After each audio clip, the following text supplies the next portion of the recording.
পার্টির উত্তরাঞ্চল কমিটি এবং এই লাঠিয়াপুরা শাখা কমিটির উদ্যোগে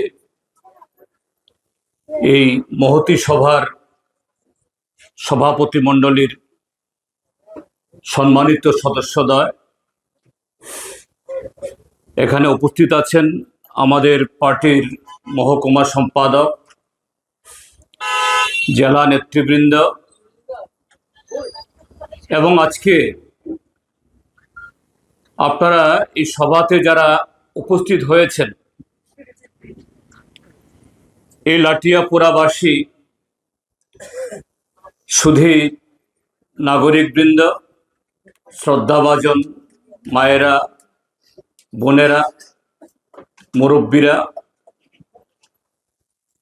ভাই এবং বন্ধুগণ, আপনাদের সকলকে আমি আমাদের পার্টির তরফ থেকে এবং আমার নিজের তরফ থেকেও আন্তরিক শুভেচ্ছা, অভিনন্দন, আদাব এবং নমস্কার জ্ঞাপন করছি।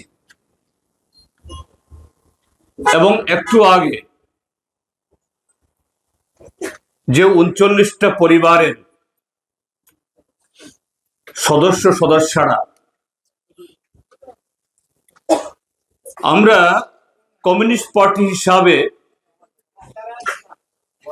শুধু এই রাজ্যের বা এই দেশের যারা গরিব মানুষ তাদেরকে আমরা আমাদের শ্রেণীগত বন্ধু হিসাবে আমরা মনে করি না। সারা পৃথিবীর মেহনতি মানুষ যারা রক্ত ঘাম জল করে ফসল উৎপাদন করেন, কারখানাতে পণ্য উৎপাদন করেন, আমরা তাদের সকলকেই আমাদের বন্ধু, আমাদের মিত্র, আমাদের দোস্ত আমরা মনে করি। তারা আমাদের দলে থাকুন বা না থাকুন, এমনকি যদি আমাদের বিরোধিতাও করেন, এই ৩৯ পরিবার তারা আগেও আমাদের বন্ধু ছিলেন, আজকে তো একেবারে আমাদের ঘরের পরিবারের তারা সদস্য হয়ে গেলেন। তাদেরকে হাজার হাজার লাখো লাখো স্বাগতম আমি জানাচ্ছি।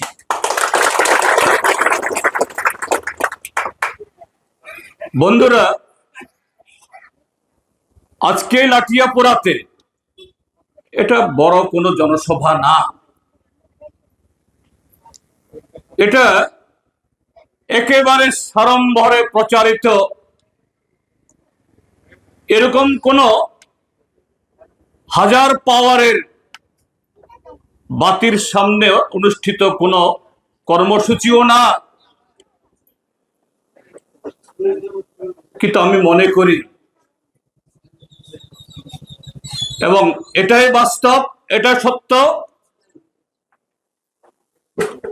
আমাদের দেশে একটা রাজনৈতিক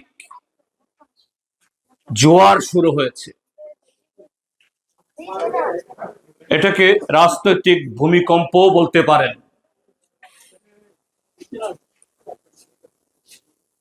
এই জোয়ার বা ভূমিকম্প কেন?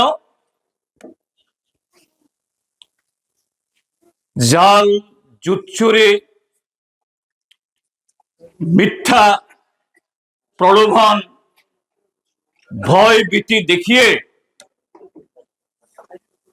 চোর, ডাকাত, বদমাশ, যে কোনো শক্তি বা যে কোনো গোষ্ঠী সাময়িকের জন্য কিছু লোককে তাদের অনুগত রাখতে পারে। ধমক দিয়ে, মিথ্যার প্রলোভন দেখিয়ে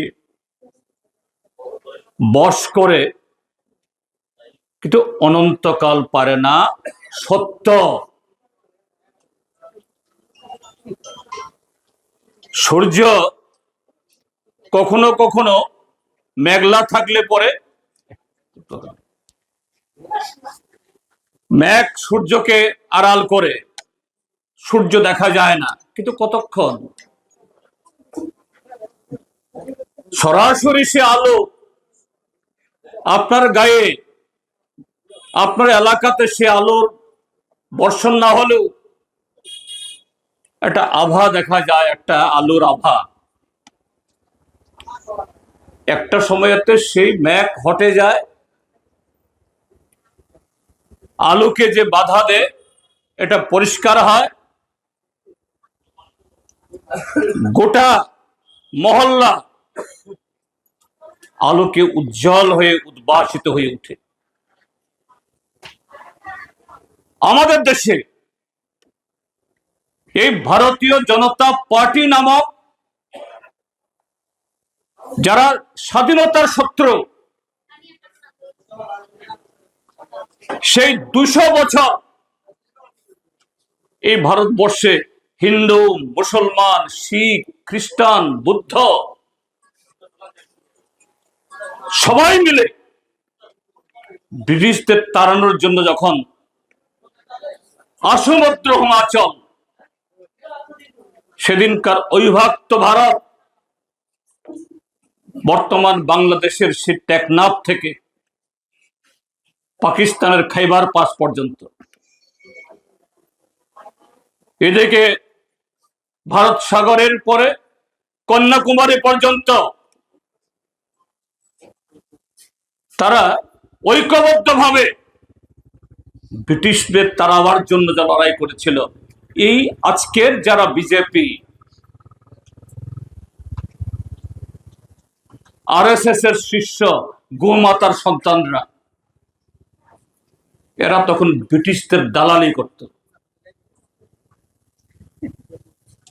ব্রিটিশদের বিরুদ্ধে তারা কোনো স্লোগান তুলেনি। এই যে কদিন 15ই আগস্টের আগে তিরঙ্গা উৎসব, তিরঙ্গা যাত্রা, আরে বাবা রে বাবা, তাদের চাইতে দেশপ্রেমিক আর কেউ নাই। জবরদস্তি করে ছাত্র ছাত্রী, শিক্ষক, কর্মচারী, পুলিশ, টিএসআর, বিএসএফ, এরা দেশপ্রেমিক, খাঁটি দেশপ্রেমিক দেখাতে হবে। এই আরএসএস, তাদের পূর্বসূরীরা 1945 ইংরাজির 15ই আগস্ট লাল কেল্লার প্রাকারে একদিক থেকে ব্রিটিশদের পতাকা নামিয়ে তিরঙ্গা যখন উত্তোলন হবে, তার আগের দিন 14ই আগস্ট তারা বলেছিল এই তিরঙ্গা ভারতবাসীর জন্য অভিশাপ ডেকে আছে, এই তিরঙ্গা হিন্দুদের পাপ, এই তিরঙ্গা আমাদের দেশের হিন্দুরা কখনো মেনে নেবে না। আজকে কোন মুখে, কোন নৈতিকতায় আজকে তারা এই তিরঙ্গা উৎসব তারা করে, এবং এতে অন্যদের তারা নানাভাবে হেয় প্রতিপন্ন করার চেষ্টা করে। এই হলো ভারতীয় জনতা পার্টি। আমার আগের বক্তা ঠিকই বলেছেন, এই পার্টিতে কোনো শৃঙ্খলা নেই। নাম ভারতীয় জনতা পার্টি, আসলে বিজেপি, ওই জে দিয়ে জনতা না, এটা ভারতীয় জগরা পার্টি বা জুমলা পার্টি। আজকেও নাকি কৈলাসহরে ওই পিডব্লিউডি অফিসের সামনে 2 দলের মধ্যে ঝগড়া, প্রতিদিনই ঝগড়া। এদের কোনো নীতি নেই, কোনো আদর্শ নেই, এদের দেশপ্রেম, এমনকি ভারত মাতাজি কি জয় যারা বলে, এই মাতার প্রতিও তাদের কোনো ভক্তি নেই। এগুলি সব হলো লুট করার জন্য, দেশটাকে শেষ করার জন্য, দেশটাকে দুর্বল করার জন্য ভারতীয় জনতা পার্টি আজকে সারা দেশের মধ্যে তারা এই কাজটা করে যাচ্ছে। কিন্তু ধরা পড়ে যাচ্ছে। আমি যে কথাটা বললাম, একটা ঘূর্ণিঝড় শুরু হয়েছে। আমাদের দেশের যে বিহার,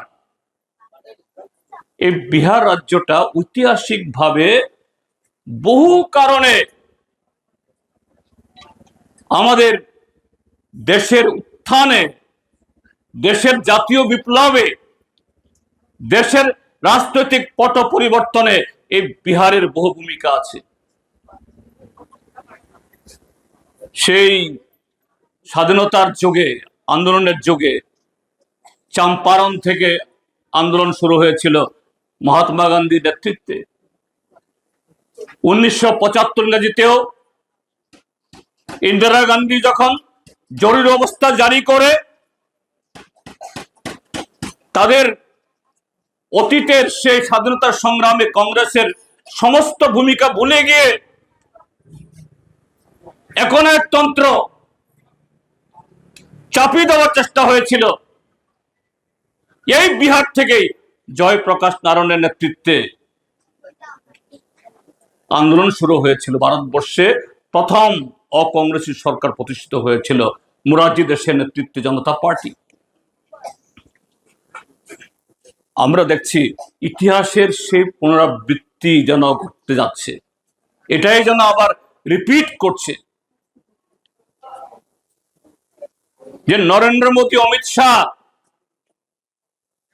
এই যে গেল লোকসভা নির্বাচনে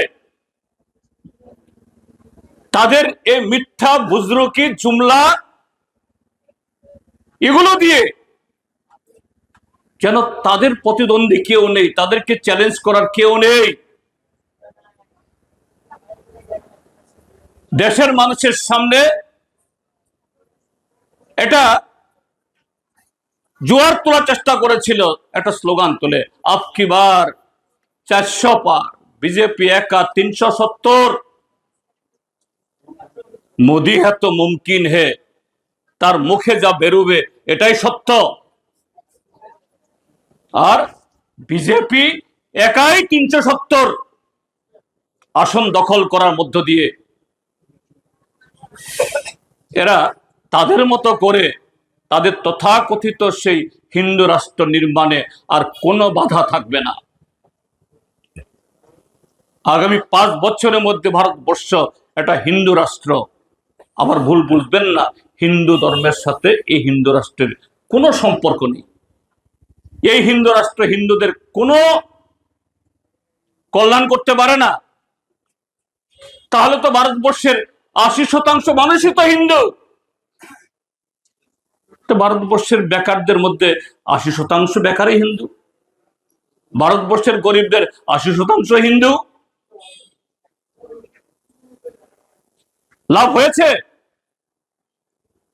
মানুষকে বুঝিয়েছে রাম মন্দির নির্মাণ হলে পরে নাকি ভারতবর্ষে আর কোনো হাসপাতাল প্রয়োজন হবে না। মন্দির নির্মাণ করার মধ্য দিয়েই, পূজা করার মধ্য দিয়েই ক্যান্সার হোক,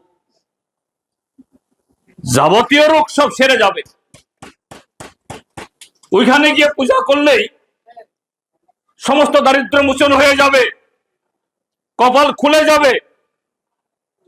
না, ভগবান রামের সাথে আমাদের কোনো শত্রুতা নেই।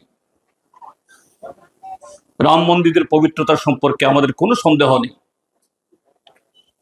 আমাদেরও ভক্তি শ্রদ্ধা রাম মন্দিরের প্রতিও আছে, মসজিদের প্রতিও আছে, গির্জার প্রতি আছে, সমানভাবে আছে, থাকবে। কিন্তু এই রাম মন্দির তৈরি হওয়ার পর আমাদের অর্থনীতির কোনো চেহারার পরিবর্তন, বেকার সমস্যার কোনো পরিবর্তন, কৃষকদের জীবনে যে সংকট, শ্রমিকদের জীবনে যে সংকট, তার হাল হয়েছে? কারো হয়নি। বেকার বাড়ছে, গরিব বাড়ছে, বিপিএল বাড়ছে, দাম বাড়ছে, সংকট বাড়ছে। কাজে সেখানে বিশ্বাস আলাদা। কিন্তু যারা আপকি বার 400 পার স্লোগান তুলেছিল, হয়েছে কি, 240 আসনে অশ্বমেধ গোড়া থেমে গেছে। আর এখন এটা বেরিয়ে আসছে, সমস্ত সত্য বেরিয়ে আসছে, বিজেপি যে 240টা আসন পেয়েছে তার মধ্যে 50টার মতো, তার চেয়েও বেশি জালিয়াতি কুজামিল ষড়যন্ত্র করে জিতেছে। নরেন্দ্র মোদীর তৃতীয়বার প্রধানমন্ত্রী হওয়ার কোনো কথাই ছিল না। এই সরকার তৃতীয়বার প্রতিষ্ঠিত হওয়ার কোনো কথাই ছিল না। আজকে এই জুমলা ধরা পড়ছে। বিহারের মানুষ, এটা তাদের দোষ না, এটা তাদের কপাল খারাপ, কেউ কেউ বলতে চেষ্টা করবেন, সে কারণে না। বিহারকে ঠকানো হয়েছে। বিহারের মানুষ তুলনামূলকভাবে তারা গরিব, কিন্তু সেই বিহারের মানুষ নরেন্দ্র মোদী আর অমিত শাহ RSS বিজেপির এই জালিয়াতি তাদেরকে ধরে সেখানে আগামী বিধানসভা নির্বাচনে জবরদস্তি করে বিহার দখল করার জন্য যে চক্রান্ত নির্বাচন কমিশন দিয়ে শুরু করেছিল, এটা ধরে আজকে উত্তাল হচ্ছে। সেই ঢেউ আজকে সারা ভারতবর্ষে আশ্রে পড়ছে। এই ঢেউ আপনাদের গায়েও লাগছে বলেই আজকে আপনারা এসছেন, আপনাদেরকে এই জন্য ধন্যবাদ। বন্ধুরা, আজকে এই ত্রিপুরাজ্য, এখানে আমার আগের কিছু বক্তা এই সমস্ত বিষয়ের বাইরেও কিছু কিছু কথা বলেছেন না, আমি সেই সমস্ত বিষয়ে খুব লম্বা কথা বলবো তা না। বিশেষ করে এই কৈলাসহরের অভিজ্ঞতায়, কৈলাসহরে বিগত ত্রিস্তর পঞ্চায়েত নির্বাচনে ভারতীয় জনতা পার্টি অপরাজেয় না। ভারতীয় জনতা পার্টি কেন্দ্রের সরকার, রাজ্যের সরকার, প্রশাসন যন্ত্রকে অপব্যবহার করার সমস্ত সুযোগ কাজে লাগাচ্ছে, এটা সত্য। কিন্তু গণতান্ত্রিক শক্তি, ধর্মনিরপেক্ষ শক্তি, তারা যদি ঐক্যবদ্ধ হয়, ভারতীয় জনতা পার্টিকে পরাজিত করা সম্ভব। এখানকার সাধারণ মানুষ সেই বিশ্বাসের উপরে ভর করে, আস্থা রেখে এখানে ত্রিস্তর পঞ্চায়েতে বিজেপিকে হারিয়েছে। পঞ্চায়েত সমিতি দখল করেছে, অধিকাংশ পঞ্চায়েত তাদের হাতে এনেছে। কিন্তু দুর্ভাগ্য, নির্বাচন শেষ হয়ে যাওয়ার পর এই সত্য, এই বাস্তবতা, জনগণ যে ছবির উপরে, যে প্রতিশ্রুতির উপরে বিশ্বাস রেখে তারা ভোট দিয়েছিল, তার প্রতি বিশ্বাসঘাতকতা করে এখানে একটা দল, তারা কিছু অযাচিত, অবাঞ্ছনীয় এই কথাগুলি বলতে তারা শুরু করেছে। আমি খুব বিনয়ের সাথে তাদেরকে বলবো, বিনয়ের সাথে আপনাদেরও বলবো, তাদের এই উদাসীনতা এবং শত্রু সম্পর্কে ভারতবর্ষের আজকের যে বিপদ যাদের হাত ধরে আসছে, তাদের সম্পর্কে এই দুর্বলতার কারণেই নরেন্দ্র মোদী, অমিত শাহর মতো লোকরা দেশের সর্বোচ্চ শিখরে বসে আছেন। তাদের দুর্বলতার কারণে তার আগের ভোটে 2013 সালের বিধানসভা নির্বাচনে যে বিজেপি মাত্র 1.64% ভোট পেত, 100টা ভোটের মধ্যে 2টা ভোট পায়নি 13 বিধানসভাতে। সেই বিজেপি 18তে আইপিএফটি সহ 44টা আসন দখল করে ক্ষমতায় বসতে পেরেছে, না হলে 18টি আসতো না। ত্রিপুরার যে বিজেপির একটা ঘাস উঠার সুযোগ ছিল না, এই তাদের দুর্বলতার জন্যই তো সেই জায়গায় লাল ঝান্ডা, বামপন্থা, গরিব মানুষের সহযোগিতায় একটা পঞ্চায়েত সমিতি পাওয়ার পর যদি তাদের মাথা ঘুরে যায়, অতীত ভুলে যায়, আমরা কি বলবো? সেই সিরাজ উদ্দৌলাকে ব্রিটিশদের কাছে ধরিয়ে দিয়ে মাত্র অল্প কজন ব্রিটিশ পুলিশ, ব্রিটিশ সেনা সেদিন বাংলা, বিহার, উড়িষ্যার শেষ নবাব সিরাজ উদ্দৌলার পরাজয় হতো না, তিনি ধরা পড়তেন না, ভারতবর্ষের স্বাধীনতার অস্ত্র ধুঁকত না, স্বাধীনতার সূর্য ধুঁকত না, অস্ত্র যেত না। কি করে সম্ভব হলো? মির্জাফর, আরো এরকম কিছু লোক, আমি তাদেরকে করজোরে বলবো মির্জাফরই করবেন না। মির্জাফরের জায়গা আমাদের দেশে নেই। আমরা কংগ্রেস দলকে মনে করি, হ্যাঁ, অর্থনৈতিক দিক থেকে, মতাদর্শ দিক থেকে কংগ্রেসের সাথে আমাদের ফারাক ছিল, আছে, থাকবে। কিন্তু ভারত এখন যে রাক্ষসের মুখে, যে স্বাধীনতার শত্রুর কবলে,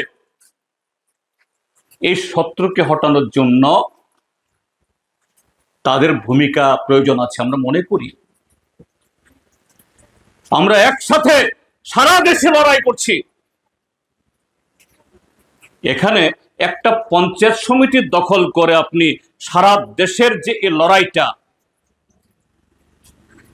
এই সাম্প্রদায়িক শক্তি ভারতীয় জনতা পার্টি আরএসএস এর বিরুদ্ধে ভারতবর্ষের প্রত্যেক দেশপ্রেমিক জনগণের যে দায়িত্ব, এটাকে খর্ব করবেন না। তাহলে ওই মির্জাফরদের যেমন ভারতবর্ষের লোক রেয়াত করেনি, আপনাদেরও করবে না, সাবধান হন। বন্ধুরা, আজকে ত্রিপুরার যে আমরা কি দেখছি, ত্রিপুরাজ্য ছোট্ট রাজ্য, ওরা স্লোগান দেয় এক ত্রিপুরা, শ্রেষ্ঠ ত্রিপুরা, মডেল ত্রিপুরা। হ্যাঁ, কিছু মডেল তো হয়েছে। কি মডেল? আপনাদের 59টি জেলার কয়েকজন মন্ত্রী আছে, একজন হলো টিঙ্কু রায়, দুর্ভাগ্য চণ্ডীপুরের প্রতিনিধি তিনি। এখন 18-র আগে দিল্লিতে ফ্ল্যাক্সের ব্যবসা করতেন, কোন রকমে একটা ঘর ভাড়া করে। 18তে আমাদের কদমতলা, যে আমাদের সেখানে যে কমরেড, কি নাম জানি, এমএলএ নাম, ইসলাম উদ্দিন, এর সাথে লড়াই করতে গিয়েছিল। প্রায় জামানত জব্দ হতে হতে কোন রকমে জামানতটা টিকিয়েছে। ওখানে সুবিধা হবে না জেনে 23-এ এখানে এসেছে। অজস্র কালো টাকা, আর 5 বছর ধরে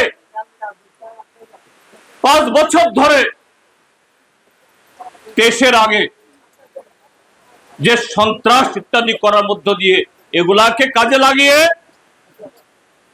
23 এমএলএ হয়েছেন, মন্ত্রী হয়েছেন। ভালো,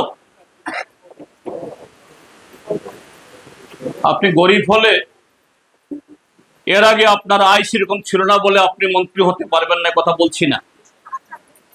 ভারতীয় গণতন্ত্রে আপনার অধিকার আছে যে কোনো কেন্দ্র থেকে ভোটে দাঁড়াবার, জিতবার, মন্ত্রী হবার। ভালো, আজকে বলছেন মডেল ত্রিপুরা, শ্রেষ্ঠ ত্রিপুরা, তো কোথায়? আপনাদের সে মিশন ডকুমেন্ট অনুযায়ী প্রথম বছরে 50,000, তারপরের 4 বছরে আরো 6.5 লাখ চাকরি দেবেন, 7 লাখ। কিন্তু এখনো বলতে পারছেন না 20,000 চাকরি পার করেছেন। তাও সব জুমলা আছে। এই যে 20,000 চাকরি বলে, 19,000 কত জানি, এখনো বহু জুমলা আছে। তার মধ্যে প্রায় 2 থেকে 2,500 আছে হলো এরা ত্রিপুরা রাজ্যের বাইরে থেকে নিয়ে এসে জাল সমস্ত সার্টিফিকেট দিয়ে তাদেরকে ত্রিপুরা রাজ্যের যুবকদের, বেকারদের, এদের মুখের গ্রাস কেড়ে নিয়ে এরা চাকরি বিক্রি করেছে। সরকারি চাকরি দিতে পারেননি, এখন ব্যাখ্যা দেয় এই আত্মপক্ষ সমর্থন করে, না আমরা তো রোজগার বলতে শুধু সরকারি চাকরি বলি নাই, নানাভাবে রোজগার। কিভাবে রোজগার বাড়িয়েছেন আপনারা? ত্রিপুরাতে নতুন একটা ইন্ডাস্ট্রি হয়েছে, নতুন একটা কারখানা হয়েছে, আমদানি রপ্তানি বাণিজ্য বাংলাদেশের সাথে উন্নতি হয়েছে। কিছুই তো হয়নি। সমস্ত পরিসংখ্যান ঘেটে দেখুন। তাহলে হিন্দু, মুসলমান, পাহাড়ি, বাঙালি, আপামর পরিবারের কি বিজেপির সমর্থক, কি বিজেপির বিরোধী, তাদের সংসারে কিছু হলো না, তাদের ঘরের ছেলে মেয়েদের চাকরি হলো না, তাদের পরিবার আয় বাড়ল না, দ্রব্যমূল্যের আগুনে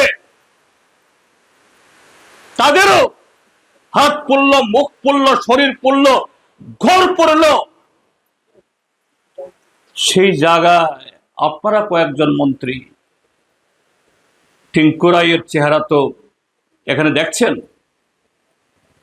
এখানে বাড়ি, আগরতলা এয়ারপোর্টের কাছে আরো বড় বাড়ি, ধর্মনগরও বাড়ি, এগুলা তো চোখে দেখা, আর চোখে দেখা যায় না, অদৃশ্য কত আছে কে জানে, ভগবান জানে। আপনাদের জেলার আরেক মন্ত্রী কুমারঘাট মহকুমার, তিনি আবার 18 সালের আগে গর্বিত বিপিএল। এখানে অনেকে বিপিএল থাকবেন, আপনার সাধারণ বিপিএল, সে হইল গর্বিত বিপিএল। বলে আমি, আমার মা বিপিএল, আমার পরিবার বিপিএল, আমি গর্ববোধ করি। আর এই গর্বিত বিপিএল এর ভাই গত বছর নাকি ত্রিপুরা রাজ্যের সর্বোচ্চ ট্যাক্স সরকারকে দিচ্ছেন। কদিন আগে কাগজে পত্রে 1,26,00,000 কত টাকা দিয়ে জানি একটা বাড়ি কিনেছেন। আমি গতকালই ধর্মনগরে ছিলাম, ওই পাড়াতে গেছিলাম, একটা পরিবারের উপর আক্রমণ হয়েছিল। বহু মানুষ বেরিয়ে এসে কথা বলেছেন। আমারে বলে, দাদা, কেউ বলেন স্যার দেখছেন নি ওই বাড়িটা? দেখলাম তো। কি বাড়িটা কি জানেননি? কে কিনছে এটা? জানি না তো। জানেন না আপনি? আমাদের রাজ্যের একজন তরুণ তুর্কি মন্ত্রী, ওই গর্বিত শব্দটা আমি তাদের দিয়ে বুঝতেছি, গর্বিত বিপিএল, এই গর্বিত বিপিএল এর পরিবার কিনছে। কাগজে পত্রে দেখাইছে 1,26,00,000, আসলে টাকার লেনদেন হয়েছে 4 কোটি টাকার উপরে। কোত্থেকে টাকা পায়? কোত্থেকে টাকা পায় তারা? পিডব্লিউডির টাকা। এই যে জাতীয় সড়ক, কদিন আগে আপনারা এখানে কোন সিঙ্গির বিল গিয়ে আপনারা এখানে আধা ঘন্টার জন্য প্রতীকী রাস্তা রুখু করেছেন। জাতীয় সড়ক মানেটা কি? পিডব্লিউডি যে টাকায়, যে এস্টিমেটে, যে স্পেসিফিকেশনে পিডব্লিউডি রাস্তা তৈরি করে, মনে করেন পিডব্লিউডি যদি 1 কিলোমিটার রাস্তা তৈরি করতে খরচ করে 50,000 টাকা, সেই জায়গায় সিপিডব্লিউডির স্পেসিফিকেশন অর্থাৎ তার গুণমান বজায় রাখতে তার এস্টিমেট কমসে কম 5 লাখ টাকা হয়। হ্যাঁ, আমাদের রাজ্যের বর্তমান পিডব্লিউডির কাজ যে খুব ভালো তা না, বড়জোর 6 মাস টিকে 6 মাস পরে আবার সব ছলবাকলা থাকে না। কিন্তু জাতীয় সড়ক, ন্যাশনাল হাইওয়ে, আর আমাদের দেশের প্রধানমন্ত্রী বলেন কি বলেন? अभी हम लोग स्पेस टेक्नोलॉजी से हम সার্ভে করাতা। অর্থাৎ তিনি আর আগের মতো ইঞ্জিনিয়াররা যন্ত্রপাতি দিয়ে মেপে টেপে ওই সার্ভে করান না, এস্টিমেট করান না। স্পেস টেকনোলজি ওইখান থেকে নানা ধরনের রশ্মি ইত্যাদি দিয়ে এত নিখুঁত ভাবে মাটি পরীক্ষা করেন, এস্টিমেট করেন, খুব মজা করে বলেন। স্পেস টেকনোলজি দিয়ে তিনি রাস্তার সার্ভে করান, এস্টিমেট করান। আর এই এস্টিমেটের কাজ 6 মাস পরে নাই। ধান ক্ষেত না, ওই যে মহিষরা কোথাও গেলে খুব ভালোবাসে ক্ষেতের মধ্যে একেবারে বানাইয়া করতে, যেন আমাদের মনে হয় যেন এটা মহিষের লুট খাওয়ার জায়গা এরকম হয়ে গেছে গিয়ে। কেন হয় এগুলো? কি কারণ হলো ত্রিপুরার যে বামপন্থী ফ্রন্ট সরকার থাকার সময়তে আইন শৃঙ্খলা ছিল, ইঞ্জিনিয়াররা তার পদমর্যাদা, সম্মান এবং সরকারি সমস্ত নিয়ম কানুন মেনে কাজ করার পরিবেশ ছিল। তখনও গুন্ডা মস্তান 2-4 জন ছিল না তা না, তখনও 2-4 জন গুন্ডা মস্তান ছিল। কিন্তু এইভাবে ইঞ্জিনিয়ারকে কান ধরে উঠবস করিয়ে এটা টাকা দে আগে, তারপরে নেতারা কমিশন দিয়ে যান 10%, 12%, 15%, 20%, নতুবা মস্তান গিয়ে আপনার ঘরে ধরবে, কোয়ার্টারে গিয়ে উঠবে। তো এখন কি বিডিও সাহেব, কি এসডিএম সাহেব, এমনকি কোথাও কোথাও আমাদের থানার ইউনিফর্ম পরা বড় বাবু, মেজো বাবু, তারাও। কারণ দেশে যদি আইন শৃঙ্খলা না থাকে, এদেরকে রক্ষা করার জন্য যদি সরকার না দাঁড়ায়, তারা এই অপশক্তির কাছে বশ্যতা স্বীকার করতে বাধ্য হয়। তো 10 গুণ বেশি টাকা দিয়ে কাগজে পত্রে স্পেসিফিকেশন, গুণমানের কথা থাকলেও এই গুণমান আর বজায় থাকে না। আজকে জাতীয় সড়কের অবস্থা, এটা জাতীয় সড়ক না বলে গ্রামীণ সড়ক বলতে হবে। গ্রামীণ সড়কে এত খারাপ হয় না। এই হলো বিজেপি। আজকে লুটের প্রতিযোগিতা, ধ্বংসের প্রতিযোগিতা। আর এই দিল্লিতে যখন এখন ভূমিকম্প শুরু হয়েছে, এখন দিন গুনতে আরম্ভ করেছে। আমি এখানেও কমরেডদের বলছি, কয়েকজন কমরেড কথা বলতে গিয়ে কেবল 28 বলছেন। আরে 28 বলার দরকার নাই, 28 বললে এদের ঘুম কেড়ে নিয়ে যায়। 28 বললে 28, আমি তো নাই, কিছু নাই। ওই দেখলেন বাইক বাহিনীর নেতা, নাম জানেন তো বাইক বাহিনীর নেতাকে, যার আমলে বাইক বাহিনী তৈরি হয়েছিল? এই বাইক বাহিনী দুর্গাপূজা আসছে, হয়তো আসবে, এখানেও দুর্গাপূজা মণ্ডপে আসবে, বসে থাকবে, গিয়ে দাদা স্যার কেমন আছেন বলবেন, আরে সিপিএম রে দেখতে না আমি। আপনি বলছেন তা কেমন আছেন, সে বলবে সিপিএম। শয়নে স্বপনে জাগরণে সে এখন শুধু সিপিএম দেখে, ভূত দেখে। যদিও সিপিএম এর নাম নিতে নিতে যা পাপ করেছে, কিছুটা হলেও পাপ হয়তো খলন হবে, হোক। কেন এগুলো? কারণ যে দল স্বাধীনতা আন্দোলনে যোগদান নাই, দেশের গণতান্ত্রিক ব্যবস্থা এটাকে মজবুত করার দিক থেকে কোনো ভূমিকা নাই, শুধু চুরি ডাকাতি আর তাদের যারা কালো টাকাতে নির্বাচনের সময়তে তাদেরকে বড় লোক তৈরি করার জন্য আদানি আম্বানি সমস্ত সুযোগ সুবিধা তাদের জন্য করে দিয়ে দেশের কৃষকদের মারছে, শ্রমিকদের মারছে, যুবকদের ভবিষ্যৎ শেষ করছে। এই হলো, কাজেই তাদের পরিণতি এটাই হওয়াটা স্বাভাবিক। এখন ত্রিপুরার যে নতুন খেলা, 18 যদি ত্রিপুরাল্যান্ড স্লোগানদারি এনসি দেববর্মার আইপিএফটি না থাকতো, ঠিক আছে, কংগ্রেসের দুর্বলতায় কংগ্রেসের সমস্ত নেতা চলে গেছে বিজেপিতে, তারপরও বিজেপি ক্ষমতা আসতে পারত না। ভাড়া করলো এনসি দেববর্মাকে, স্লোগান তুললো।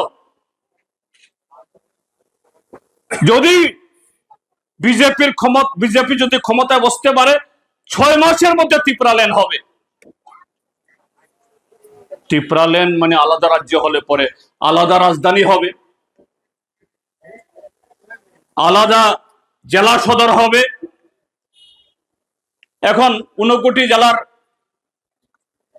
হেডকোয়ার্টার কৈলাসহর, 59 জেলাতেও এডিসি এলাকা আছে, তাহলে আরেকটা জেলা সদর তৈরি করতে হবে, হয় ডেমডুমে অথবা অন্য কোনো জায়গাতে। 8টা জেলাতে 8টা নতুন জেলা তৈরি করতে হবে, নতুন ক্যাপিটাল রাজধানী তৈরি করতে হবে, নতুন এসডিএম অফিস হবে, নতুন পুলিশ, নতুন টিএসআর তৈরি করতে হবে। এই আইপিএফটি এনসি দেববর্মার পার্টিকে দিয়ে ট্রাইবেলদেরকে স্বপ্ন দেখালো, সরল সিধে ট্রাইবেলদেরকে। নতুন রাজ্য মানে হলো হাজার হাজার চাকরি। ত্রিপুরার যে স্কুল কলেজগুলোতে যতজন তখন ছাত্র হিসাবে ভর্তি, সবাইকে চাকরি দিলেও চাকরি করার জন্য লোক থাকবে না। তার মানে সুখ আর সুখ। কি হলো? এই সরলমতি ট্রাইবেলরা এরা বুঝতে শুরু করলো এটা জুমলা, মিথ্যা, প্রলোভন। আসলো নতুন জামাই প্রদ্যোৎ মাণিক্য কিশোর। আরে কি ত্রিপুরাল্যান্ড, আমি তো গ্রেটার ত্রিপুরাল্যান্ড। গ্রেটার ত্রিপুরাল্যান্ড মানে কি? শুধু ত্রিপুরার এডিসি এলাকা না, সেই ব্রিটিশ আমলে, রাজার আমলে নোয়াখালী, কুমিল্লা, ব্রাহ্মণবাড়িয়া, সিলেটের একটা অংশ, শ্রীমঙ্গল টঙ্গলের কিনারে একেবারে এদিকে, এগুলি আগে মহারাজার জমিদারি ছিল, বলা হতো চাকলা, রুশানাবাদ। এগুলোকেও আমি ত্রিপুরাল্যান্ডে নিয়ে গ্রেটার ত্রিপুরা চলে আসবো। বাহ, কি মজা! শুধু ত্রিপুরা না, একেবারে বাংলাদেশেরও অর্ধেক তাহলে শুধু চাকরি কেন, আরো অনেক কিছু পেয়ে যাব। কিন্তু সরাসরি তাদের সাথে যদি বিজেপির সাথে যদি প্রকাশ্য আঘাত হয়, মানুষ ভোট দেবে না। কারণ একবার দই ভেবে এনসি দেববর্মার চুন খেয়ে জিহ্বা পোড়া গেছে, আবার যদি প্রদ্যুৎ মাণিক্য কিশোরের এই দই খায়, জিহ্বাটাই থাকবে না। বলো, গ্রেটার ত্রিপুরাল্যান্ড হবে। One last fight, no compromise. No compromise করতে করতে মন্ত্রিসভায় ঢুকে গেল, লাস্ট লজ্জা শরম সব ফেলে দিল্লিতে চুক্তি হলো, বলল 6 महीना का अंदर सब कुछ हो जाएगा। এখন প্রায় 20 মাস গেছে, তার 6 মাস আর আয় না। 20 মাস পার হয়ে গেছে, 6 মাস আর আয় না। এখন নতুন খেলা, কি খেলা? ওই বিহারে বলছে নির্বাচন কমিশন এসআইআর, ভোটার তালিকার স্পেশাল ইন্টেনসিভ রিভিশন, বিশেষ নিবিড় পর্যবেক্ষণ করার মধ্য দিয়ে নাকি সেখানে বিদেশি ঘুষপেটিয়া তাদের সবাইকে চিহ্নিত করে বাংলাদেশে তাড়িয়ে দেওয়া হবে। বাংলাদেশে 65 লক্ষ বাংলাদেশি বিহারে ঢুকে গেছে। ত্রিপুরা মথার লোক এখানে তাতাচ্ছে, ওই দেখো বিহার থেকে 65 লক্ষ বাংলাদেশি হয়েছে। সুপ্রিম কোর্ট মোদী সরকারকে কান মশলা দিয়ে ধরেছে, কোথায় তোমাকে কে অধিকার দিয়েছে?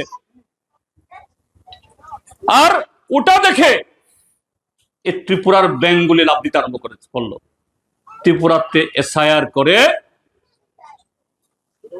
ত্রিপুরা থেকে 1949 ইংরাজির পর যারা এসেছে সব বাংলাদেশে তাড়িয়ে দেবে। তাহলে তো আপনারা যে বড় বড় 2 তলা 3 তলা বাড়ি বানিয়েছেন কেউ কেউ, সব বাংলা পেয়ে যাবে। কেউ কেউ শ্বশুর বাড়ি থেকে গাড়ি পেয়েছেন, এই গাড়ি এদের নামে হয়ে যাবে। হবে এগুলো? হবে? আমি আপনাদের বলছি, এই 3-4 দিন আগে সর্বশেষ এরা অমিত শাহর নাম বলে, আমাদের স্বরাষ্ট্রমন্ত্রী অমিত শাহ, তিনি নাকি ঘোষণা দিয়েছেন, তিনিই করবেন, কথা দিয়েছেন। অমিত শাহর মন্ত্রক ভারতবর্ষের গৃহ মন্ত্রক, মানে হোম ডিপার্টমেন্ট, পুলিশ ডিপার্টমেন্ট। এই 3-4 দিন আগে নতুন একটা বিদেশিদের সম্পর্কে একটা সংশোধনী বের করেছে। কি বলেছে? 2024 ইংরাজির 31শে ডিসেম্বর অবধি বিদেশি যারা এখানে এসেছে তারা যদি বলে ধর্মীয় কারণে বা হুমকিতে, যদি তারা সেরকম প্রমাণ দিতেও না পারে, এরা মুখে যা বলবে, এখন আমাদের থানার দারোগা বাবুরা গিয়ে যদি মনে করেন বা ত্রিপুরাজ্যের মধ্যে বাংলাদেশি ঘুষপেটিয়া আসে, এটা অসত্য না, অনেক ধরা পড়ে। বর্ডারে বিএসএফ কিছু আছে, সব বিএসএফ না, ঘুষ খেয়ে ছেড়ে দে, তুম লোগ উদার সে ঘুষ যাও, হাম ইধার রহুঙ্গা, এইভাবে পুলিশ গিয়ে ধরলো, দারোগা বাবু গিয়ে ধরলেন, কোত্থেকে আইসেন, ধরা পড়লো না, বাংলাদেশি ধরা পড়লো। কিন্তু এখন যে নির্দেশিকা এসছে, কিচ্ছু করার নেই দারোগা বাবুর। পরিষ্কার বলা আছে, যদি সে বলে ওইখানে আমার প্রাণ সংশয় আছে, আমি ফিরতে পারবো না, দারোগা বাবুর কিচ্ছু করার নেই। তাহলে কেন এগুলো? আসল কথা হলো এগুলো শুধুমাত্র একটা বিশেষ শ্রেণী, বিশেষ সম্প্রদায়, আমি শব্দ উচ্চারণ করছি না, নাম বলছি না, কোন সম্প্রদায় বুঝতে পারছেন তো, তাদেরকে হয়রানি করার জন্য। তারা বাংলাদেশি হোক বা ভারতীয়, তাদের নাম যদি সে বিশেষ সম্প্রদায়ের হয়, না, তাদেরকে ছাড়া হবে না। তো বাংলাদেশ থেকে যারা আসছে তারা কারা? সংখ্যাগরিষ্ঠ তারা কারা? ওই বিশেষ সম্প্রদায় থেকে তো আসছে না বেশি। হ্যাঁ, 2-4 জন হয়তো আসলেও আসতে পারে। কেন এগুলো? কারণ বিভাজন, হিংসা, ঝগড়া, আগুন ছাড়া বিজেপির রাজনীতির অস্তিত্ব থাকবে না। এটাকে দিয়ে, টিপরা মথাকে দিয়ে কদিন বাজার গরম করিয়েছে। জাতীয় পতাকা নিয়ে এখানে সেখানে মিছিল হয়েছে, আপনাদের কৈলাসহরও হয়েছে। বিদেশি বিতরণ করতে হবে, করতে হবে, করতে হবে। আরে এটা করবে তো সরকার, পাবলিককে, এবং বিশেষ অংশের পাবলিক কেন তারা নামবে? প্ররোচনা। আপনি রাস্তা দিয়ে যাচ্ছেন, আপনার নাম না জানলেও, আপনাকে না চিনলেও,